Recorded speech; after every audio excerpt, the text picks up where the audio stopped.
Hello guys, welcome back to PCS Warzone. In this video, we will analyze questions from 15 to 30 of the UPSC Prelims 2025 GS paper first. Our focus is not just on the correct answers, but on understanding why the commission asked these questions, which sources they come from, and how they shape your UPSC 2026 strategy. तो PCS Warzone के इस initiative में आपका तहे दिल से स्वागत है। हम और हमारी टीम आपको हर तरीके से सही तैयारी के लिए, आपको सही तैयारी की तरफ ले जाने के लिए तत्पर है। तो उम्मीद करते हैं हमारा जो उत्तराखंड पीसीएस को लेकर जो हमने पहले 1 से लेकर 14 क्वेश्चनों का एनालिसिस किया था वो आपको पसंद आया होगा। उसी कड़ी में ये आज हम क्वेश्चन नंबर 15 से लेकर 30 तक क्वेश्चंस का एनालिसिस करेंगे और ज़्यादा बेहतर ढंग से समझेंगे कि उत्तराखंड आयोग किस तरीके से क्वेश्चंस पुट अप कर रहा है और 2026 के लिए क्या स्ट्रेटजी अपनानी चाहिए जो अक्टूबर में एग्ज़ाम है प्रीलिम्स का, उत्तराखंड पीसीएस का। चलिए बिना किसी देरी के आज का लेक्चर शुरू करते हैं। उम्मीद करते हैं आप लोग खुश होंगे, स्वस्थ होंगे। तो चलिए आज का लेक्चर शुरू करते हैं। देखिए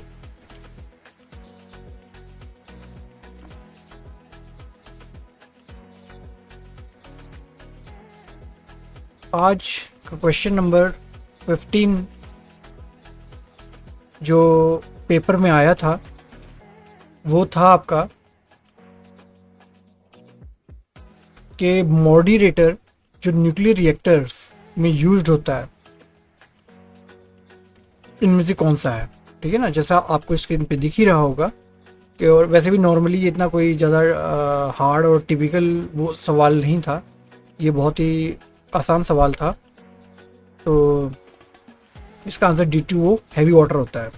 तो एग्जामिनर यहाँ क्या जांचना चाह रहा था कि ये एक एनसीईआरटी से आया हुआ सीधा स्ट्रेट फॉरवर्ड साइंस का क्वेश्चन था। ठीक है ना, तो यहाँ पे आयोग ने बहुत ही बेसिक एनसीईआरटी से रिलेटेड साइंस का क्वेश्चन पुटअप किया हुआ है। तो ये क्वेश्चन आया था, इसको आपको ध्यान देना है। उसके बाद क्वेश्चन नंबर 16 देखिए, the marble of Taj Mahal is getting discoloured and lustreless due to. ये भी बहुत आसान क्वेश्चन है, आंसर इसका एसिड रेन है। ये भी एनसीईआरटी का क्वेश्चन है। तो अब आपको समझ आ गया होगा कि एनसीईआरटी को पढ़ना क्यों ज़रूरी है। बहुत ही बेसिक क्वेश्चंस जो साइंस के आते हैं वो एनसीईआरटी से ही आ रहे हैं। चलिए अभी आगे आपको देखने के लिए और मिल जाएगा। क्वेश्चन 17 देखिए, the thickness of ozone layer from base to top of atmosphere is measured in. ये भी आसान है, एनसीईआरटी ज्योग्राफी से आया था, डॉप्सन यूनिट इसका आंसर होगा। ठीक है ना। उसके बाद है क्वेश्चन नंबर 18 देखिए, the rate at which solar energy is stored in green plants to be used as food is called. ये भी एनसीईआरटी बायोलॉजी से है, उसे प्राइमरी प्रोडक्टिविटी कहते हैं। ठीक है ना। तो ये देखिए साइंस के कितने बेसिक क्वेश्चंस उसने 2025 में आयोग ने पूछे हुए हैं। उसके बाद क्वेश्चन नंबर 19 देखिए, the interaction in which one organism is benefited and the other is neither harm nor benefited. वो इंटरेक्शन जहाँ पे एक ऑर्गेनिज्म को फायदा पहुंचता है और दूसरे को ना ही फायदा होता है ना ही नुकसान, उसे क्या कहते हैं, कमेंसलिज्म। ठीक है ना, ये आपने पढ़े होंगे, पैरासिटिज्म, सिम्बायोसिस, कमेंसलिज्म। ठीक है ना, तो उसे कमेंसलिज्म कहते हैं। जहाँ एक को फायदा हो रहा है दूसरे को ना फायदा हो रहा है ना नुकसान, उसे कमेंसलिज्म कहते हैं। तो ये भी एनसीईआरटी से ही आया हुआ क्वेश्चन है। इसके बाद देखिए बायोलॉजी का, कंसिडर द फॉलोइंग स्टेटमेंट्स और नंदा देवी बायोस्फीयर रिजर्व। ये स्टेट स्पेसिफिक है। तो इसमें 2 स्टेटमेंट दिए हुए थे आपको कि ये वर्ल्ड हेरिटेज साइट है और इसके इनहेबिटेंट्स हैं snow leopard, musk deer and blue shape, दोनों ही राइट थे। ठीक है ना। तो उत्तराखंड आयोग अपने स्टेट स्पेसिफिक क्वेश्चंस में एनवायरनमेंट और इकोलॉजी से क्वेश्चन पूछ लेता है और काफ़ी पूछता है। चलिए क्वेश्चन नंबर 21 देखिए, यहाँ पे आपको मैच द फॉलोइंग करना था कि आपको बायोमैग्निफिकेशन दिया हुआ है, इलेक्ट्रोस्टैटिक प्रेसिपिटेशन दिया हुआ है, लैंड फेस दिया हुआ है, स्ट्रेटोस्फीयर दिया हुआ है और कॉलम 2 में उसका मैच करने के लिए ये दिया हुआ है। तो यहाँ पे करेक्ट आंसर ये था, जैसे बायोमैग्निफिकेशन सबको पता है, कंसंट्रेशन बिल्डअप जो सक्सेसिव ट्रॉफिक लेवल्स पे होता है। उसके बाद बी का 4 दिया हुआ है इलेक्ट्रोस्टैटिक प्रेसिपिटेशन, पार्टिकुलेट मैटर में होता है। उसके बाद आपका लैंडफिल्स है सी, ये भी सॉलिड वेस्ट के लिए होता है। और फिर स्ट्रेटोस्फेयर आपका सिंथेसिस ऑफ ओजोन हो गया, ठीक है ना। तो ये क्वेश्चन भी आप समझ गए होंगे। चलिए क्वेश्चन नंबर 22 देखिए, consider the following statements, light travels faster in air than in water, ठीक है ना। जो लाइट है वो वाटर के मुकाबले एयर में ज़्यादा तेज चलती है। स्टेटमेंट 2 दिया हुआ है refractive index of air is greater than that of water, नहीं, यहाँ पे ये दोनों स्टेटमेंट से ये अलग गलत है, क्योंकि रिफ्रैक्टिव इंडेक्स वाटर का ज़्यादा होता है, ठीक है ना। ये इसका क्या कहते हैं, एयर का ज़्यादा नहीं होता है, क्योंकि एयर का जो रिफ्रैक्टिव इंडेक्स कम होता है इसलिए लाइट ट्रैवल करती है एयर में फास्टर, ठीक है ना। तो यहाँ पे स्टेटमेंट फर्स्ट करेक्ट था, सेकंड रॉन्ग था। चलिए क्वेश्चन नंबर 23 देखिए, consider the following statements, the coefficient of linear expression has dimension k inverse, the coefficient of volume expansion has dimension k inverse, ठीक है ना। दोनों ही स्टेटमेंट करेक्ट थे। तो ये सब ये जो सब आ रहे हैं ये सब आपके एनसीईआरटी के ही हैं। When milk is converted into curd the sour taste is due to, ये सबको पता है, लैक्टिक एसिड, ये एनसीईआरटी बायोलॉजी से था, ठीक है ना। फिर क्वेश्चन नंबर 25 आप देखिए, पेंसिलिन अलेक्जेंडर फ्लेमिंग, ये बहुत आसान क्वेश्चन था, ये आप बता सकते हैं, ये भी एनसीईआरटी का ही है। उसके बाद correct hierarchy of classification of plants, एक क्वेश्चन आया था जिसमें आपको उनकी सही हायरार्की के बारे में बताना था। इसमें आपका क्लास आ गया, ऑर्डर आ गया, फैमिली आ गया, जीनस आ गया, स्पीसीज आ गया, ये करेक्ट ऑर्डर है, ठीक है ना। पहले क्लास होती है, फिर ऑर्डर, फैमिली, जीनस, स्पीसीज। ये क्लास 11 की जो एनसीईआरटी है बायोलॉजी, उससे लिया गया था क्वेश्चन। चलिए आगे देखिए question number 27, what was the key focus of the Waqf amendment bill introduced in April 2025। जो वक्फ अमेंडमेंट बिल आया था ना, जिसके ऊपर काफ़ी विवाद भी हुआ था, तो वो किससे रिलेटेड था, वो वक्फ की प्रॉपर्टीज में उनकी गवर्नेंस को लेकर ट्रांसपेरेंसी को एनहेंस किया जाए, उससे रिलेटेड था। ये करंट अफेयर्स का क्वेश्चन था। उसके बाद आया था आपका करंट अफेयर्स का एक और क्वेश्चन कि यूनियन कैबिनेट ने अप्रैल 2025 में बॉर्डर विलेजेस को डेवलप करने के लिए क्या प्रोग्राम, तो वाइब्रेंट विलेज प्रोग्राम्स किया गया था, ठीक है ना। चलिए क्वेश्चन नंबर 29 देखिए, what was the primary objective of the पोषण पखवाड़ा इवेंट ऑब्जर्व्ड इन अप्रैल। अप्रैल में एक पोषण पखवाड़ा मनाया जाता है ना, तो वो किस लिए होता है, वो सबको पता है, improve nutrition across India specially for women and children, ठीक है ना। फिर इसरो मॉड्यूल री entered the atmosphere and impacted the Indian ocean on 4 April 2025, name the module, OM4 था वो। तो ये इसरो से रिलेटेड भी क्वेश्चन उन्होंने पूछ लिया। तो अब ये सारे क्वेश्चन जो आज हमने 15 से 30 तक किए हैं, ये आपको एक अंदाजा हो गया होगा कि साइंस के बहुत ही बेसिक क्वेश्चंस पूछे गए हैं, ठीक है ना। ये आपको इसे देखकर अंदाजा हो गया होगा। उसके बाद और सब कुछ बेसिकली एनसीईआरटी से ही पुटअप किया गया है, तो इसलिए मैं बार बार कह रहा हूँ कि एनसीईआरटी आपको बहुत अच्छी तरीके से पढ़नी पड़ेगी।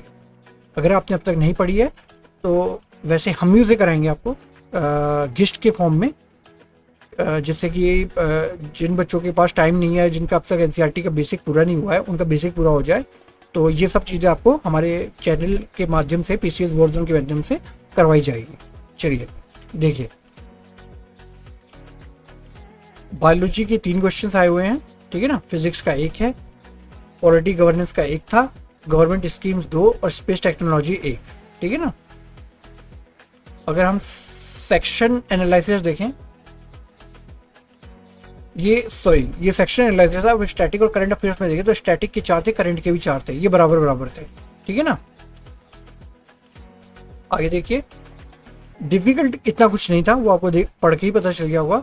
इजी और मॉडरेट था, ठीक है ना। मेरे हिसाब से तो इजी था, मॉडरेट भी मैं नहीं कहूँगा। चलिए, वही मोस्ट इंपॉर्टेंट सोर्सेज आपको क्लास 11 की बायोलॉजी पढ़नी पड़ेगी, एनसीईआरटी फिजिक्स पढ़ लीजिए, मंथली करंट अफेयर्स जो भी अब 2026 के लिए आप कर रहे हैं, आप जनवरी से लेके जैसे अक्टूबर में पेपर है, तो जनवरी से लेके आप अभी ये क्या कहते हैं अगस्त तक का तो अच्छी तरीके से पढ़ लीजिए, ठीक है ना। जनवरी से लेकर अगस्त तक का, और इसे हम और भी ज़्यादा बेहतर ढंग से आपको सिर्फ वही करंट अफेयर्स कराएंगे, स्टेट स्पेसिफिक, उत्तराखंड स्पेसिफिक जो होंगी, या जो नेशनल और इंटरनेशनल इवेंट्स की होंगी, वो हमारे चैनल के माध्यम से, पीसीएस वर्जन के माध्यम से आपको कराई जाएंगी। तो आप उसी हिसाब से इसे कर लीजिएगा, ये टेंशन आप मत लीजिएगा, आप अपनी तैयारी करते रहिए। बाकी ये सब कराने की जिम्मेदारी हमारे चैनल की है। चलिए फिर आपको press information bureau, government schemes, ISRO के अपडेट्स भी रखने हैं, ठीक है ना। तो एग्जामिनर का माइंडसेट क्या है, बेसिक साइंस, फिजिक्स और बायोलॉजी में पूछा गया है, केमिस्ट्री नहीं था, ठीक है ना। अब तक के क्वेश्चनों में 15 से लेके 30 तक के current affairs, governance, flagship schemes और जो मेजर नेशनल डेवलपमेंट्स है। साइंस एंड टेक्नोलॉजी में देख लीजिए, आपका इसरो से रिलेटेड आ गया, हो सकता है डीआरडीओ से, अगली बार डीआरडीओ से पूछ ले, ठीक है ना। तो इस तरीके से अगर हम एक क्यूमुलेटिव एनालिसिस करें तो एनवायरनमेंट और इकोलॉजी के 6 क्वेश्चन आए हैं इन 15 से 30 में। बायोलॉजी के 4 थे, फिजिक्स के 3 थे, गवर्नमेंट स्कीम्स के 2 थे, करंट अफेयर्स के 4 थे, पॉलिटी का 1 ही था, ठीक है ना। तो ओवरऑल अगर आप इसका ट्रेंड देखें तो आपको ये ध्यान देना है कि आपको एनवायरनमेंट और इकोलॉजी पे बहुत अच्छा ध्यान देना है, ठीक है ना। बेसिक एनसीईआरटी साइंस पढ़नी है, उसके बाद करंट अफेयर्स क्वेश्चन को गवर्नमेंट इनिशिएटिव से कनेक्ट करके और नेशनल डेवलपमेंट से रिलेट करके आपको करंट अफेयर्स को पढ़ना होगा। और आपको अपनी कंसेप्चुअल अंडरस्टैंडिंग और कंटेम्प्रेरी अवेयरनेस को बढ़ाना पड़ेगा, जिससे कि आप क्वेश्चंस को सही तरीके से सॉल्व कर पाए। तो आज के लेक्चर में इतना ही। और अब आप ये समझ ही गए होंगे कि पहले हमने 1 से लेकर 14 तक किए थे और आज हमने 15 से लेकर 30 तक कर लिए। तो क्वेश्चंस करने के बाद आपको ये अंदाज़ा हो गया होगा कि आयोग किस टाइप से, उत्तराखंड आयोग किस टाइप से पीसीएस का पेपर बना रहा है और किस थीम पर बेस्ड अपने क्वेश्चंस को फ्रेम कर रहा है। तो उम्मीद करते हैं आज का लेक्चर आपको समझ आया होगा। और अगर अभी तक आपने इस सीरीज़ का पहला लेक्चर नहीं देखा है तो चैनल पे जाइए, चैनल को लाइक कीजिए, शेयर कीजिए, सब्सक्राइब कीजिए और उस प्रीवियस लेक्चर जो इस उत्तराखंड सीरीज़ का जो पहला वॉल्यूम था उसे जाकर देखिए, तब आपको पिक्चर और भी अच्छी तरीके से क्लियर हो जाएगी। और पीसीएस वॉरजोन चैनल पे यूपी पीसीएस से रिलेटेड अब तक हमारी 4 वॉल्यूम पेपर के फॉरेंसिक एनालिसिस को लेकर हो चुकी हैं और बहुत जल्द जो बाकी के 1-2 वॉल्यूम और रह गई हैं वो भी अपलोड कर दी जाएंगी। अगर आपने यूपी पीसीएस का फॉर्म भी भरा है या भरा है तो उसके आप यूपी पीसीएस का भी वहाँ से जाके एक अपना क्राइटेरिया और अपनी एक प्लानिंग स्ट्रेटजी उन लेक्चर्स को सुनकर डेवलप कर सकते हैं और अपनी तैयारी को एक नया आयाम दे सकते हैं। चलिए, उम्मीद करते हैं आज का लेक्चर आपको बहुत अच्छा लगा होगा और हमारे प्रीवियस लेक्चर्स को भी जाइए और उन्हें देखिए ताकि आपको पिक्चर और अच्छी तरीके से क्लियर हो जाए। तो चलिए, आज का लेक्चर यहीं समाप्त होता है। Okay, good bye.